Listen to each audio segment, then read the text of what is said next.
Sí se ve. Sí, ahí se ve perfecto. Buenísima, buenísima. Bueno, como me presentaron, yo trabajo en el área de investigación en el Hospital Italiano. Soy médica clínica y hago investigación, así que solo conozco de terminología lo que gracias al Departamento de Informática en Salud fui aprendiendo a lo largo de todos estos años, y varios de los participantes de la sesión, por suerte he tenido el gusto de trabajar y de intercambiar. Pero entonces, bueno, pido perdón si algún término no es el apropiado, porque bueno, la invitación fue a contar mi experiencia desde la investigación y el control de terminologías.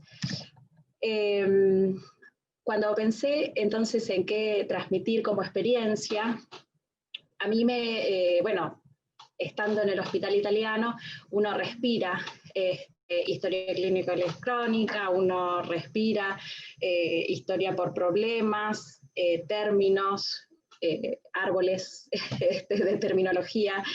Y cuando uno piensa en investigación, pensé en esto, ¿no? Cómo hacer investigación con extracción directa de datos de una historia clínica, y para alguien como yo que viene haciendo investigación en lo cotidiano, la investigación con datos secundarios cada vez es más relevante por la ventaja de la revolución informática de los registros médicos electrónicos.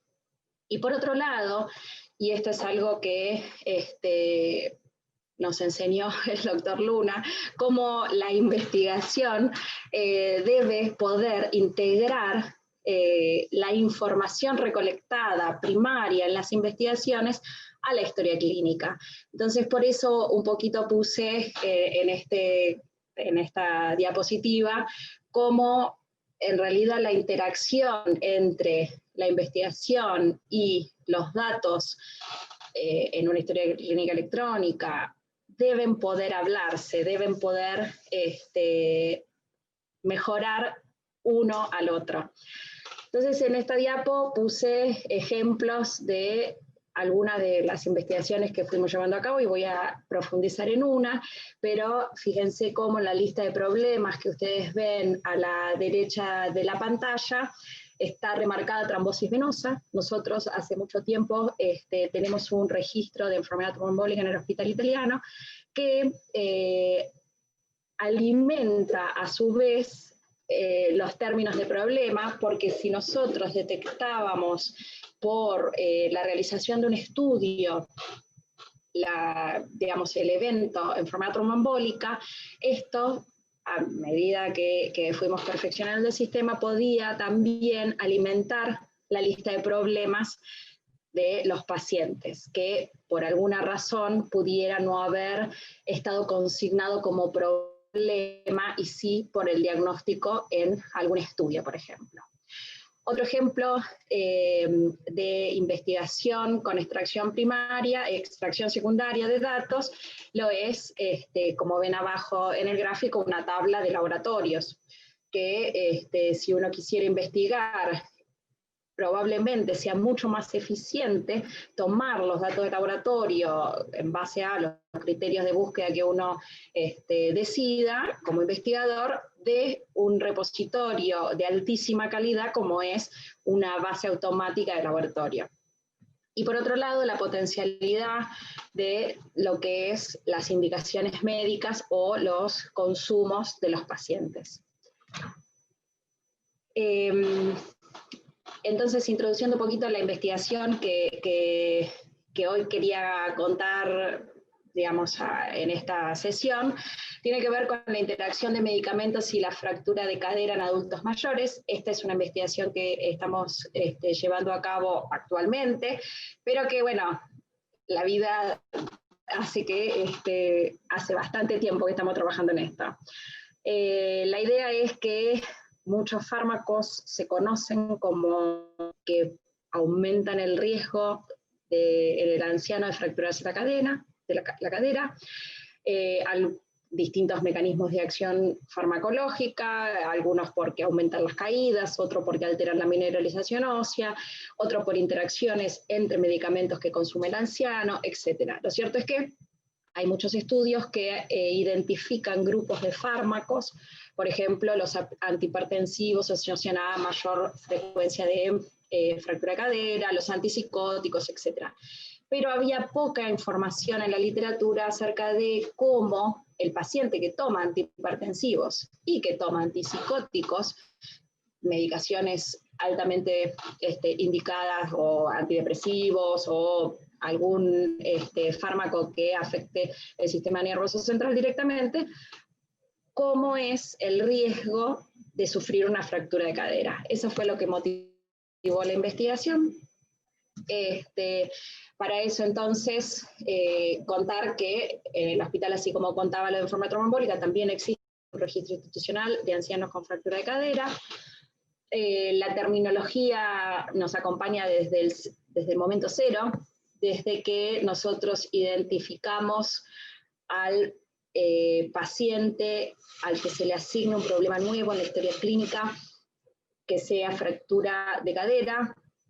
Este es, digamos, el sistema de reporte de alertas, pero la diapositiva muestra al inferior del centro, más bien de la diapositiva, cómo fue un proceso iterativo de refinado de ese subset de fractura de cadera que nos llevó, por ejemplo, a incluir, y acá abajo muestro el subset de traumatismo de cadera. Entendíamos que muchas veces el paciente se fracturaba la cadera, pero cuando ingresaba su asistencia médica, el médico podía tanto poner fractura de cadera como traumatismo, o caída con traumatismo, o contusión en la región de la cadera. Entonces, como había una variedad de términos utilizados por los médicos, entonces trabajamos mucho en el subset de los términos que queríamos representar para el paciente que se fracturaba la cadera.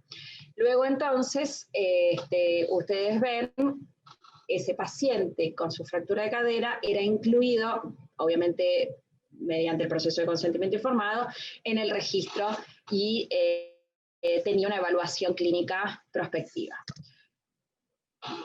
También habló la compañera anterior de panel sobre las comorbilidades. Nosotros nos interesaba en esta investigación, bueno, no solo identificar qué fármacos actuar y aumentar el riesgo, sino sabiendo que las comorbilidades son claramente un factor que determina que un anciano se fracture la cadera. Por lo tanto, desde hace tiempo en lo que es el Departamento de Investigación, estamos trabajando en generar un subset de un score que se llama score de Charson, que identifica la comorbilidad de los pacientes y toma una medida agregada de la comorbilidad o carga de enfermedad que tiene cada uno de los pacientes.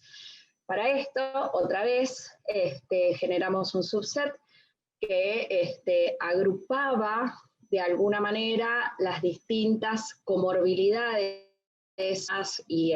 y realizada en el score del Charson, y a través de la búsqueda en la lista de problemas de los pacientes, de diagnóstico de epicrisis, de procedimientos o de problemas ambulatorios, como según corresponda a cada comorbilidad, la combinación podemos identificar de cada paciente incluido en el estudio una aproximación desde los datos recolectados en la asistencia de la comorbilidad del paciente. Por supuesto, esto depende de cómo los médicos registran en la historia clínica y cómo evolucionan por problema. Pero creemos, y esta, digamos, a lo largo de la experiencia en todos estos años, que es bastante fidedigno para la identificación de la comorbilidad del paciente. Y hace un rato la doctora Inés Otegui nos hablaba sobre los medicamentos, no voy a dar el detalle, pero la idea entonces en este ejemplo de mi investigación fue que desde la identificación de la literatura de medicaciones que aumentaban la fractura de cadera o aumentaban el riesgo de caídas o aumentaban o alteraban la mineralización ósea y todo un gran número de medicamentos que están asociados a aumento de la fractura de cadera en los ancianos, hicimos una búsqueda de cuál era el término apropiado del término para identificar esas drogas consumidas o esos medicamentos consumidos por los pacientes de nuestro estudio. Entonces, la foto del medio es una imagen de cómo en la historia clínica ácido acetil salicílico estaría, digamos, ingresado, independientemente que el médico le quiera indicar aspirina, ¿sí? Entonces, hicimos un proceso iterativo otra vez con la gente de informática para poder mapear esas drogas que yo tenía desde la literatura y desde el conocimiento clínico que quería incluir en mi investigación y traer esa información de consumo pudiéndola traer de la historia clínica o de realidad del consumo de pacientes. Por lo tanto, en la parte derecha de la diapositiva ven cómo cada uno de los medicamentos entonces tenía su propio concepto y fuimos mejorando. Yo tenía ácido acetilsalicílico todo junto y hasta que refiné que era ácido separado, acetil separado, salicílico para lograr recuperar la información. Por lo tanto, logramos entonces sí hacer la recuperación de los datos de cada una de las drogas de interés y en los años y pacientes de estudio identificar quién no solo tenía las comorbilidades, la parte inferior de la diapositiva y derecha muestra la tabla de análisis, quienes por un lado tenían las comorbilidades que les comenté antes del Charson y quienes por otro lado consumían las medicaciones que fuimos buscando en las bases de datos hospitalarias. Para cerrar, y no robo más tiempo porque estamos apurados, pero mis deseos, ¿no? Mejorar los niveles de interacción y de trabajo en equipo, que por suerte en el hospital italiano se da muy aceitado y la verdad es un placer trabajar. Pero bueno, mi deseo es esto, que exista la disposición y la disponibilidad en muchas instituciones más y valorar y comprender los beneficios mutuos de trabajar juntos en esto de la investigación y la terminología. Muchas gracias. Muchas gracias.